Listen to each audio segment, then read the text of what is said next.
The Diddy trial just took a shocking turn nobody saw coming. Week 5 starts with Diddy allegedly kicked out of court for trying to bribe jurors. Juror 6 may have been compromised.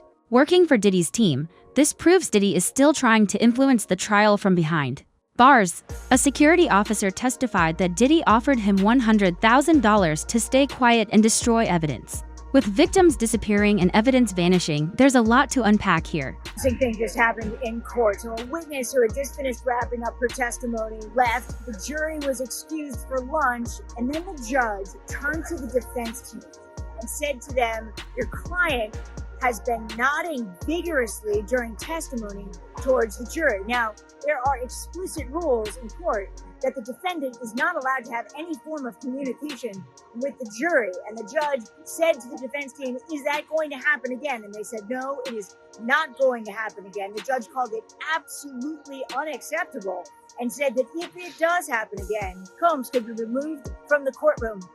It's the case against music mogul Sean Diddy Combs. All right, the judge issuing a stern warning to Diddy's defense today. And Fox 6's Lisa Evers was inside the courtroom when it all went down. Lisa, what happened? Well, Natasha and Steve, it's hot out here today, but it was scorching hot inside that courtroom on the 26th floor here at federal court where the Diddy trial is taking place. The judge scolded Diddy and said that he had to stop staring at jurors and nodding his head repeatedly while testimony was going on.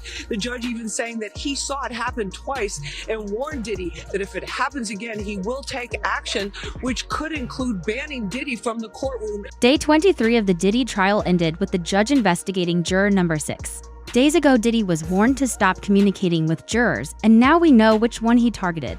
Juror 6 lied about his identity and background. Diddy knows he can't control the evidence, but with enough money, the jury might help him escape prison. His lawyers are fighting to keep Juror 6, calling this another attack on a black man. Juror 6 gave multiple inconsistent statements. The judge was going over his issues with juror number 6, and although he did not make a final determination, his thoughts on juror number 6 being removed were pretty clear. He stated that in the initial process, juror number 6 said that he lived in the Bronx with his fiance and his daughter. Then he turned around a while later and said that he moved to New Jersey with his girlfriend and also said that his daughter lived in New Jersey. But then it changed again and said that his daughter lived in the Bronx with his aunt. And he referenced that this was only a couple of the inconsistent statements, that there were more. The judge then stated that he wants this juror off the jury because there is no reason why this man would have to lie, and the only reason he would lie is to be a part of the Diddy trial, which made him worry that this juror might have a malicious intent or an agenda. But then after the judge said that we need to strike this juror off of the jury, Diddy's team started bringing up more arguments about this. Diddy's lawyer said that this juror is important because they need diversity, and he is only one of 4 black men that sit on the jury. He also said that he doesn't believe that these inconsistencies were that big of a deal where this juror would have to be removed. Diddy's team was arguing that this is something that should have been brought up weeks ago, and nobody brought this up, and the government is saying, listen, I didn't even know about this back then. Then Diddy's lawyer said something really weird. They said, just bring this juror in, just question him. I'm sure it's nothing. I'm sure he'll be able to explain. But this is what the government wanted the judge to do earlier, and Diddy's lawyer said, no, that would be harassing the juror. Then the judge told everybody to get out of the courtroom, that they needed to have a sealed talk. Diddy's lawyers will use this as grounds for a mistrial. They're deliberately making the trial look compromised because it's his only way out. They've already requested mistrials twice, both denied. If they prove jury tampering or investigation bias, this case could be dismissed completely. On Combs' trial, his defense attorneys asked the judge to declare a mistrial in a late-night filing alleging prosecutorial misconduct. Chief Investigative Correspondent Aaron Katursky at the courthouse. Good morning, Aaron. Good morning to you, George. Federal prosecutors, according to the defense, knowingly introduced false testimony that Sean Combs dangled a woman from a 17th floor balcony. It was Brianna Bongolan, a friend of Cassie Ventura, who told the jury that he lifted me up, then put me on top of the rail before throwing her onto furniture. The jury saw photos of a large bruise and her bandaged back. Combs denied it happened, and the defense argued hotel receipts show he was in New York at the time. The judge, though, is unlikely to grant the mistrial, and a fifth week of testimony is going to begin here this morning with Combs' ex-girlfriend, known by the pseudonym Jane, back on the witness stand.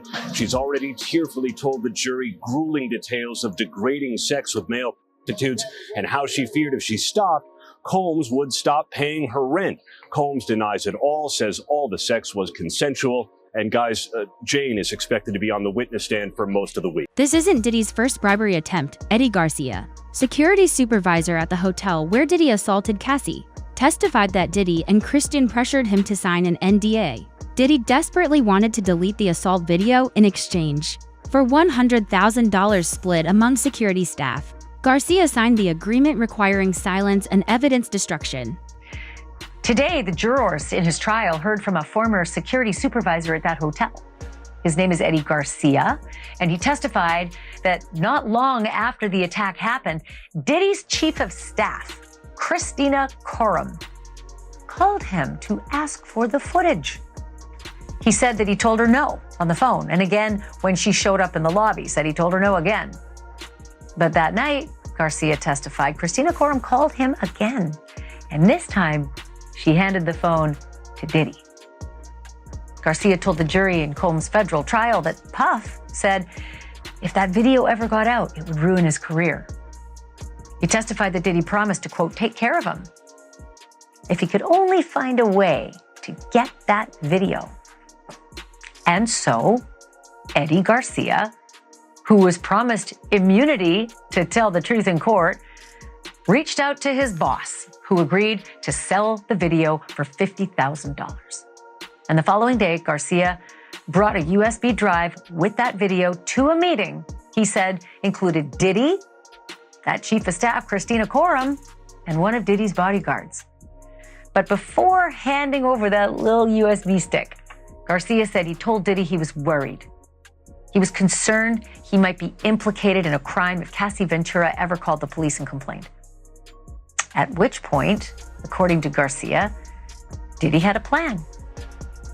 FaceTimed Cassie and ordered her to, quote, tell him you wanted this too, Cassie. A freshly beaten up Cassie was there on the FaceTime wearing a hoodie and complied with Diddy's demand, Eddie testified.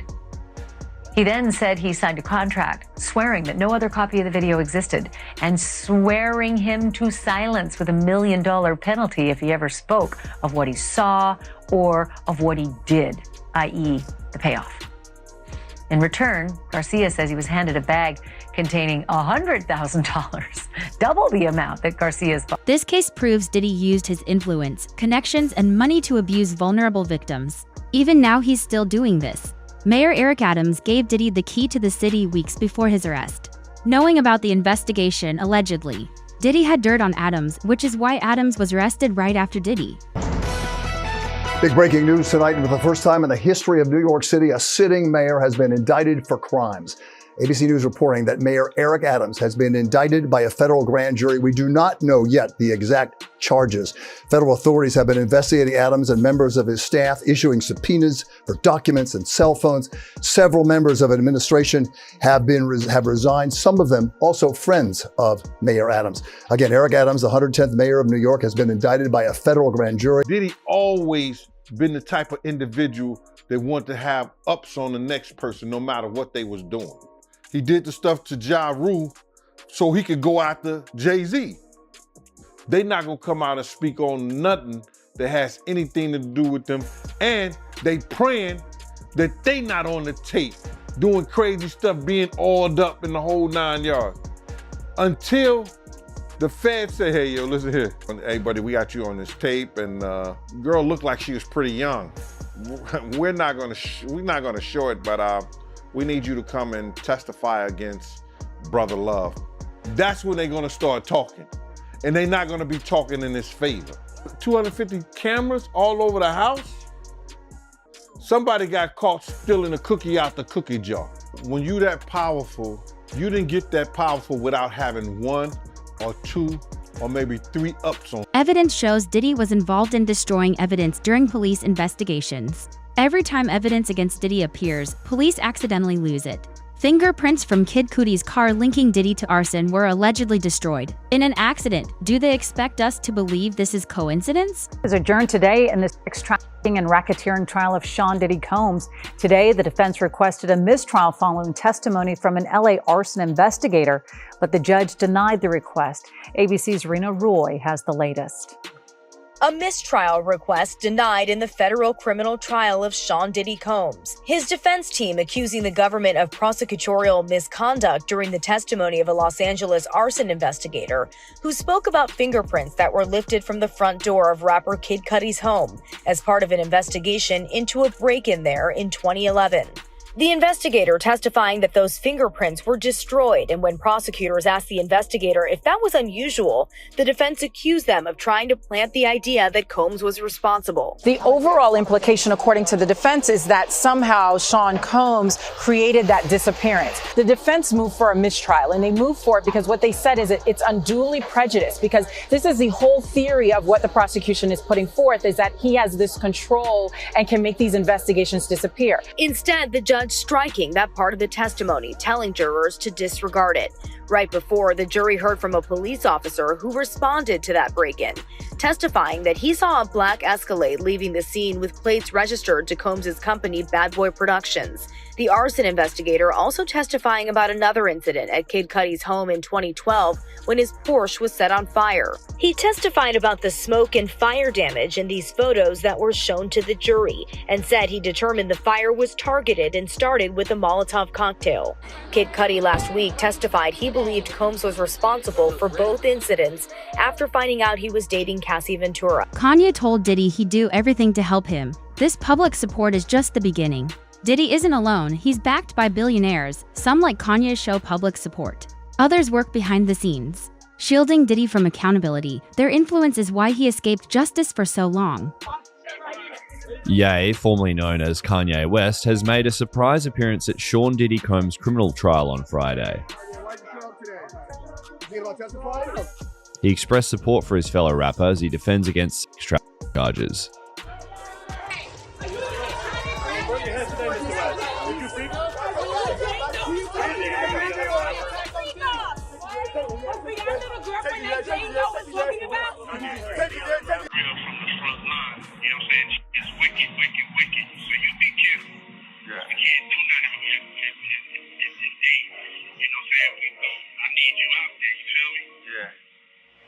I hear you. Yes, sir. Yes, sir.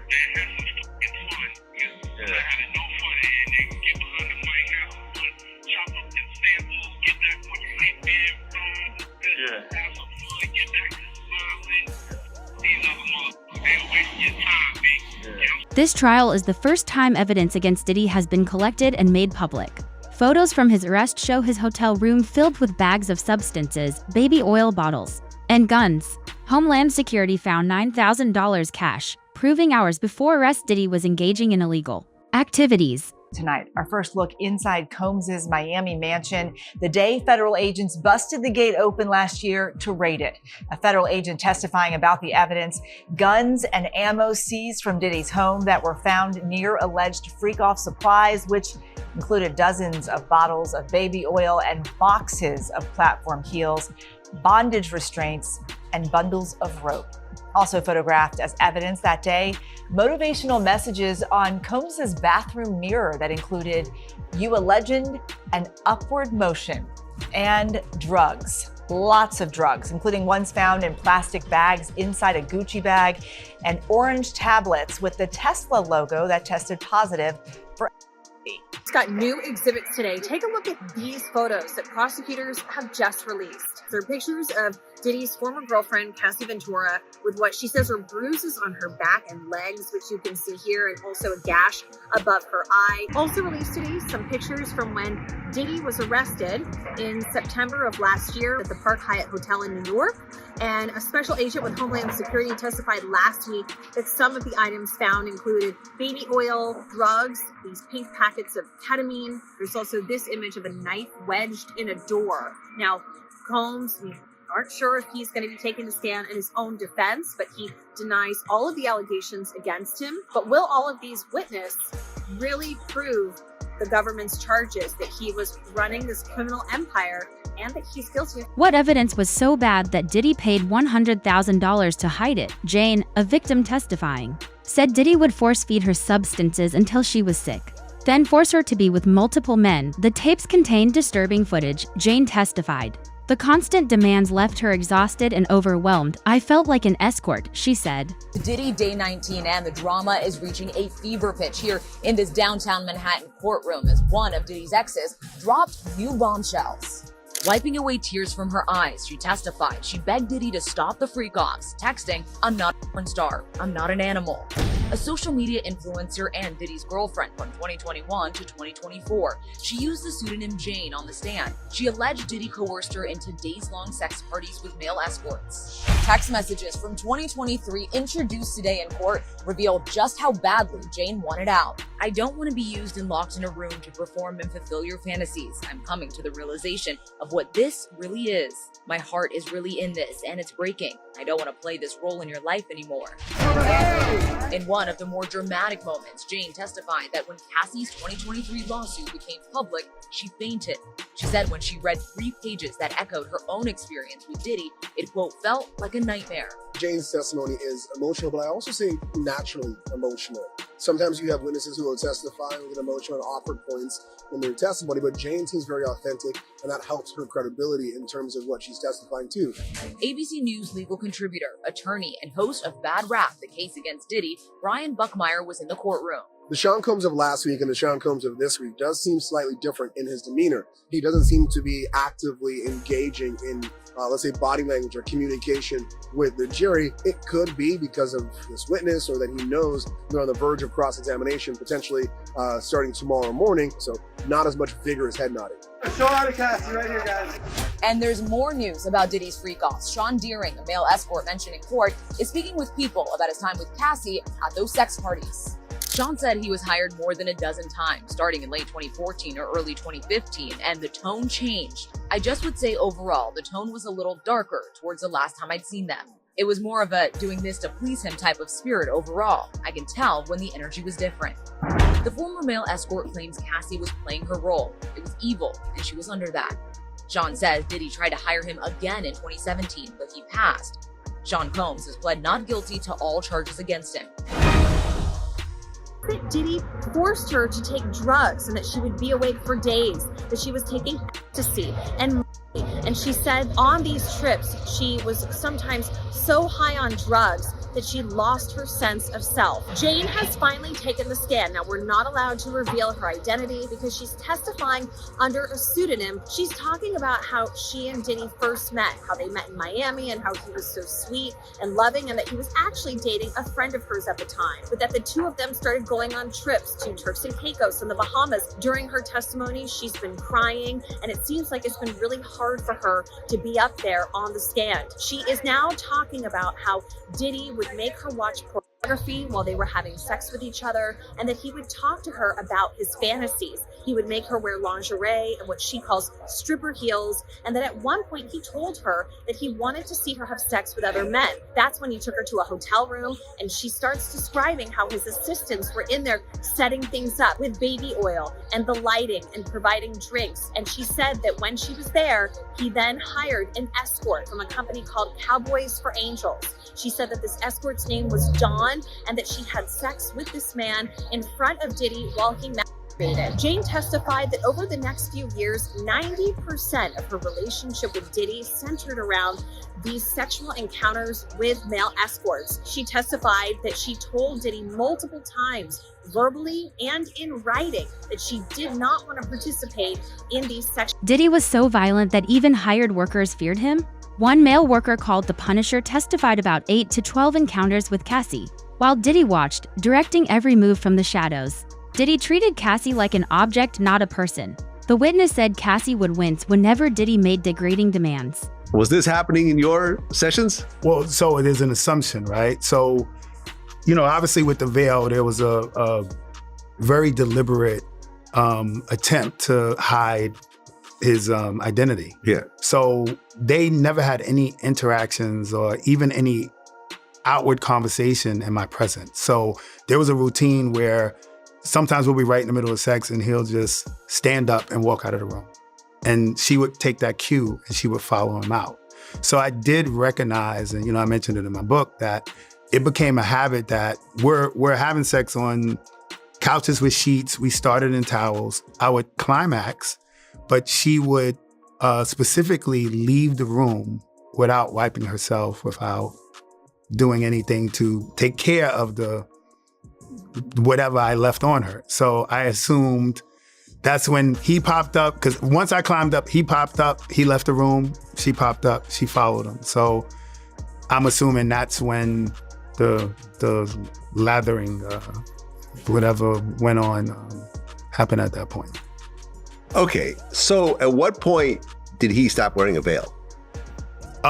It was shortly after. The way that I ended up finding out who he was and they were, because they're obviously in conjunction with each other, about the 5th time, we were in a hotel called the Essex House.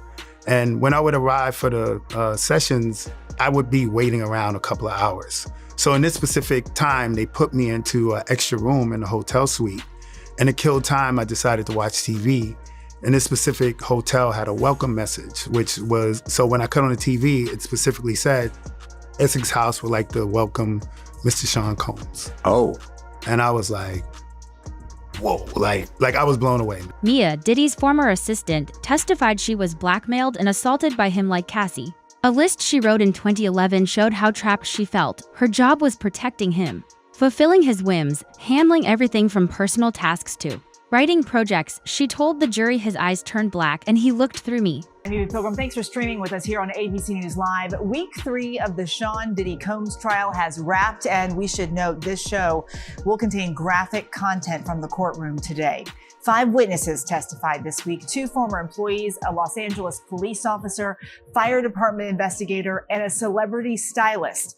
The latest witness on the stand testifying under the pseudonym Mia, recounting her time as Combs' former assistant. Mia alleged working for Combs was chaotic, toxic, and dependent on his whim. She told the jury she feared she couldn't tell him no, testifying, "I felt I had to, I obeyed Puff's orders." Mia also saying Combs sexually assaulted her more than once, leaving her feeling terrified and confused and ashamed and scared. Combs has pleaded not guilty to all charges. His defense team says any sexual encounters were consensual. If convicted, Combs faces the possibility of life in prison. By the way, interesting update from court. Sean Combs' counsel, Alexandra Shapiro, says some people on the internet think they figured out who Mia is. We got this video, again, that might be used to impeach her credibility. We got this video also from random people on the internet. We don't think this was ever posted on her social media. It was on some random website. Should we show it to you? I gotta ask you, I have to move on to this question, Serena. This is quite alarming. How is this possible? I have no idea how it's possible, and I'm sure Mia is probably panicking in this moment in time. Like, are people stalking her on the internet, trying to figure out her identity? She testified that she was a victim, essentially. There's rape shield laws that exist to try to protect people in her position. And so this is really getting very nerve-wracking probably for her, and just absurd for the courtroom. If someone revealed her identity, is that a crime, Tyler? No, it's not a crime if somebody revealed her identity, especially if they're not a part of this case. The reason they have these confidentiality orders and protective orders is for the parties involved to do their best to protect a Jane Doe or anybody proceeding under a pseudonym's identity. It is possible for the public to learn their identity, but it's really the people who are part of the case who are agreeing to protect her confidentiality. Once she got into on that stand, it's very possible that somebody knew her identity. What I find more troubling and less likely is if this video is being sent by random people on the internet, and that's what they want to proffer as evidence in this criminal trial, I find that hard to be admitted. If they could track the video from one person who could confirm the identity of the person, and then it can be used for impeachment evidence, that's different. But random people on the internet sending videos, that opens the door to... Brianna Bongolin, Cassie's close friend, delivered shocking testimony. She claimed Diddy once dangled her off a 17th floor balcony, stunning the courtroom. She also witnessed Diddy throw a knife at Cassie during a violent outburst. Victim is expected to testify here today that Sean Combs used lies, drugs, and threats to force her into freak-offs. After the jury hears more from a different woman who claims Combs hoisted her over that balcony. This morning, a critical witness for the prosecution, a woman testifying under the pseudonym Jane, who prosecutors say began a secret relationship with Sean Combs in 2020 and spent years in hotel rooms for forced sex. Jane's testimony will follow the cross-examination of Brianna Bongolan, known as Bana, who described years of drug use with her friend Cassie Ventura. Cassie, all the way back! And she testified Ventura FaceTimed her before the premiere of her movie The Perfect Match. I want to try something new. What did you see? Prosecutors asked. Her black eye, Bongolan said. I was a little quiet, and I remember saying, I'm sorry. Bongolan testified Combs once hoisted her over this balcony after barging into Ventura's apartment on the 17th floor. For a split second, I was thinking about if I was going to fall. She said Combs kept yelling at her, you know what the expletive you did, before throwing her onto this furniture, leaving bruises. Combs denied it happened, and the defense challenged her account. We have some video of her as well. And so she has been testifying about a particular incident in which Sean Combs dangled her over a balcony. We have some full screens we can put up for you in which we're telling you a little bit about who Brianna is. Now, she goes by the name Bana. She's a friend of Cassie Ventura, who sued Combs in 2024 for allegedly groping her and dangling her over a balcony. She testified about this incident. So Cassie Ventura testified about this particular incident, testifying under an immunity order granted by the judge. So yes, Brianna is under immunity here, immunity order. She got on the stand earlier and she invoked the fifth. So the big thing, the big takeaway from her testimony is about being dangled over the balcony. Defense counsel has really been trying to tear her testimony apart, attacking her credibility as well as inconsistent statements they're saying that she has made as to where exactly this dangling incident took place, saying that Cassie Ventura said it happened in a hotel, but you're up here on the stand saying it happened in an apartment, basically indicating that her and Cassie are colluding together just in order to get money from Combs, because Brianna has filed a $10 million civil suit against Sean Combs. This isn't just about Diddy, it's about how power, money, and fear silence victims. And whether justice can finally break through, each day reveals more secrets. If prosecution stays on course, this could end Diddy's reign. Stay locked in because this story is far from over.